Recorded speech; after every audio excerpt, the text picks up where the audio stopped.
everybody. Welcome back. We often talk about cancer in really negative ways, which is fair. But I wanted today to talk about cancer in a little bit of a different way. And that's how cancer has made my life better.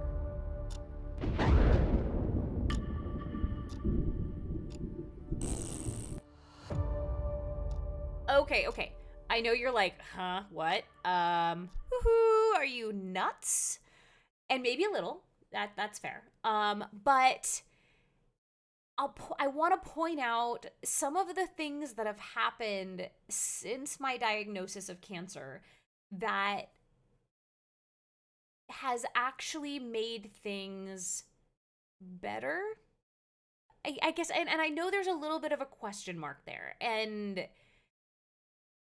there's a reason for that because, of course, everything, it depends kind of on who it is that's looking at this and everyone's different perspective. But, there are some very positive things that have come out of my cancer diagnosis.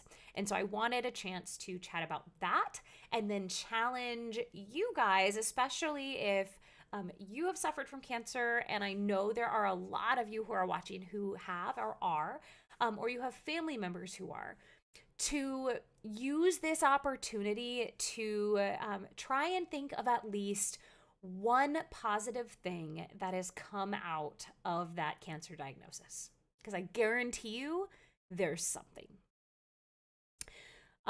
Don't forget, like this video, subscribe to our channel if you haven't already, and click that notification bell. We also have a lot of people who have asked us how they can financially support us, and we do have a GoFundMe. That link is in the description below and right above my head. Okay, so how cancer has made my life better.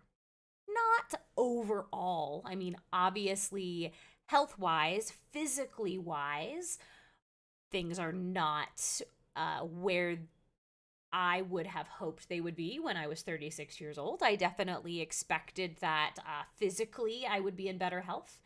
But there are some very, very important things that have happened and wouldn't have happened had I not been diagnosed with cancer. The biggest and I think most important one is the closeness of my family. Specific, like my immediate family, specifically my husband, Josh, and our kids. And I think that probably happens for a lot of people that, you get a cancer diagnosis and very quickly you might realize that you're taking certain things for granted and you try and not do that. And so I definitely I've attempted to focus on that, and I've tried to live in the moment and really enjoy my time with my family in watching my kids grow up and trying to provide opportunities to create really good memories with them. We've had really difficult conversations, like with my son Brayden, that we've talked about in some other videos as well, especially in regards to the topic of cancer. But overall, those things have come together and created a relationship that I can be really proud of that I have with my kids and with my husband. And I don't think that would have happened had we not all shared this experience. One of the things, and I've mentioned this in videos before about how proud I am of my son. And at 10 years old, just his ability to empathize with other people, his view of the world and his place in it. Now, I mean, he is a space cadet a lot of the times, not gonna lie. But he is one of the most considerate and kind people I have ever met. And I hope beyond hope that that continues as he grows, and that this is just a glimpse of the man that he is going to become. Um, but I mean, okay, really, really good example. I mean, 10 years old is kind of that like prime time when you really start to be embarrassed by your parents, right? Like, it's the, you don't want to say you love them in front of your friends, and you don't want, all these different things, the stereotypical stuff. We have none of that with him. On a daily basis, he will just randomly come up and give us a hug, or even like a kiss on the cheek and be like, I love you. Just out of the blue. Not because he wants something, not because of anything else, except that he just wants to express that he loves us. And that goes for both me and Josh. He will do that, with Josh as well. And his sister, he does that as well. She's at an age, of course, at 2, where from moment to moment, she can fluctuate her emotions. So there are times where she will be like, Baba! And then there's times where he'll come up and want to give her a hug, and she screams at the top of her lungs and runs away. So we have to remind him, because sometimes he has had his feelings hurt with that. He's like, I just wanted to give her a hug. And we have to remind him that she's 2, and that it has nothing to do with her feelings toward him, and everything to do with that she is 2. And then also, like, on top of all of these different things, like the fact that when I got my second cancer diagnosis, I was pregnant with Rayla, and that literally the day I gave birth to her, I was like going in for a brain MRI, and within 2 weeks of having her, I was on immunotherapy again. So we had to put an expectation on Braden, that he was gonna have to really step up as a big brother and really help around the house, and that I was going to need a lot of extra help and a lot of extra support when it came to the baby, and he really took that to heart. Now, that doesn't mean that, like, at 8 years old he was like changing diapers and doing all of this kind of stuff. Not at all. Like, he was like, oh, no. To this day, he has never changed a diaper. And but what that did involve was like, hey, Braden, I know because it was also the height of COVID, so most of the stuff he did was virtually. So he would be like playing a video game with one of his friends online or something like that. And it would be like, hey, I know you're in the middle of something, but I really need your help to run upstairs and get this for me. Or, hey, your sister just, had a giant blowout and we need to go and get some extra clothes for her. Will you go and grab her a onesie from upstairs? Or, whatever it may be.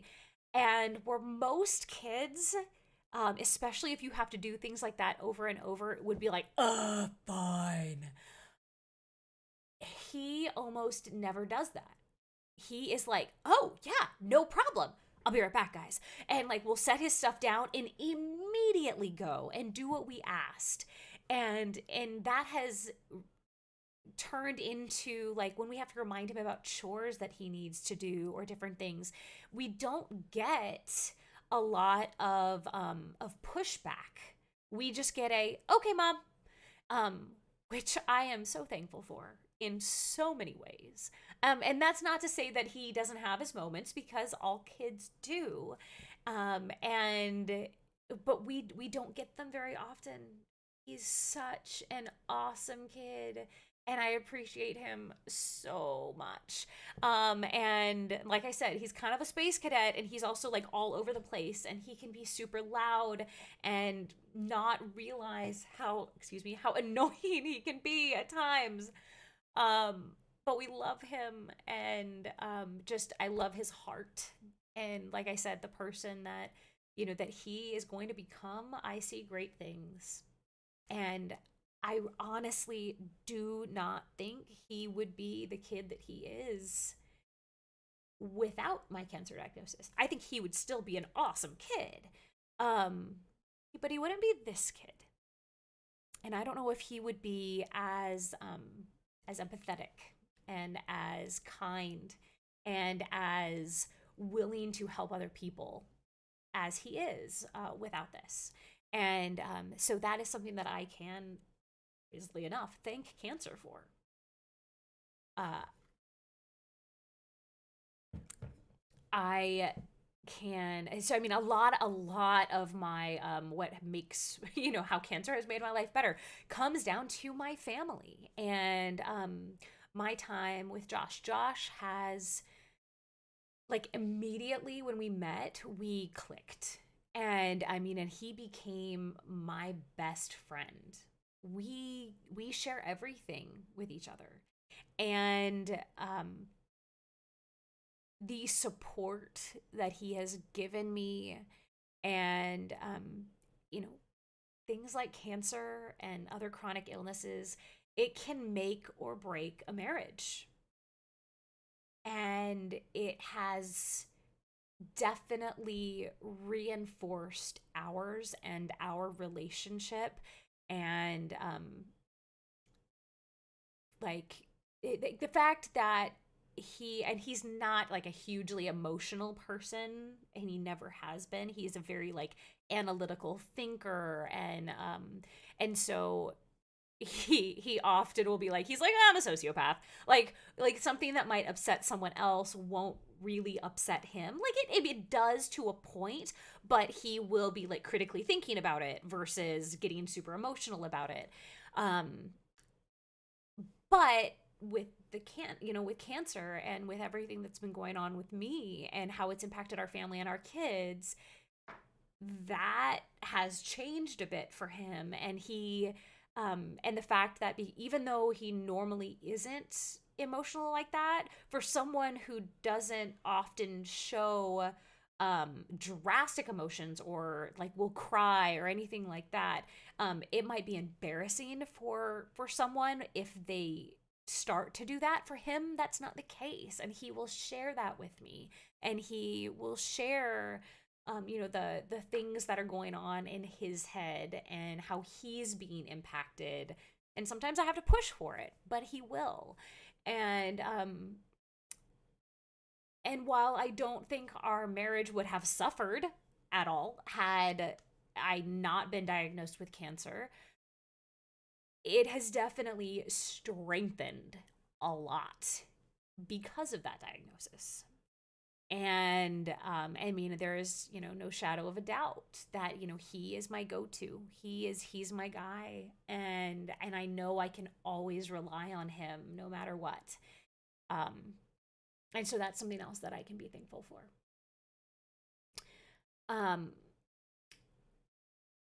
Man, our daughter, Grayla, she is definitely a little miracle in the fact that we struggled to have kids. We actually didn't think we were going to be able to have another child. We tried and tried and tried after Brayden, and multiple miscarriages and other challenges, and we'd literally given up trying.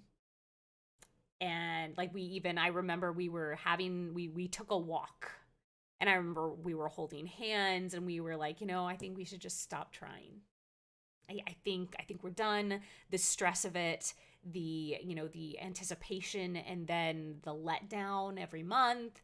And then of course the very next month I was pregnant. And while that, brought other craziness and things with it, including the fact that while I was pregnant with her, my cancer came back.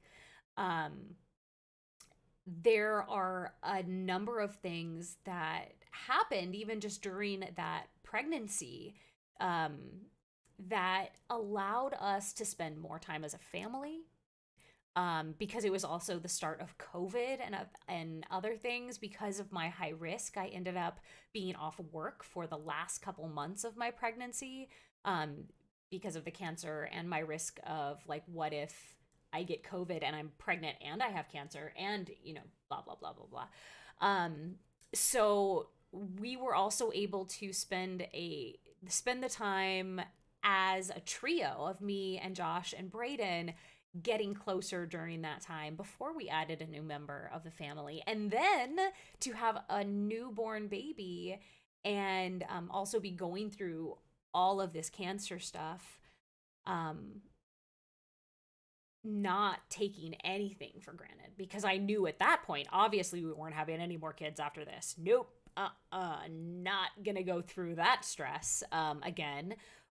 So really, just loving on her and knowing, this is it. This is our family. And and she is just a joy and surprises us each and every day. And and all those things that, as a parent, and other parents are saying the same thing. And you always want to think your child is, the smartest and the funniest and the brightest and everything. And but there's definitely something special about her. And even if it's just because she's ours, and we can appreciate that. And she's definitely made our whole family whole, and that's awesome. And while I can't thank cancer for having her, I can thank cancer for making it that we're not taking anything for granted at all with her growing up. One of the hardest things, being told that my cancer was back while I was pregnant, was that fear of, oh dear God, am I not going to get to know my daughter? And that's a terrible feeling.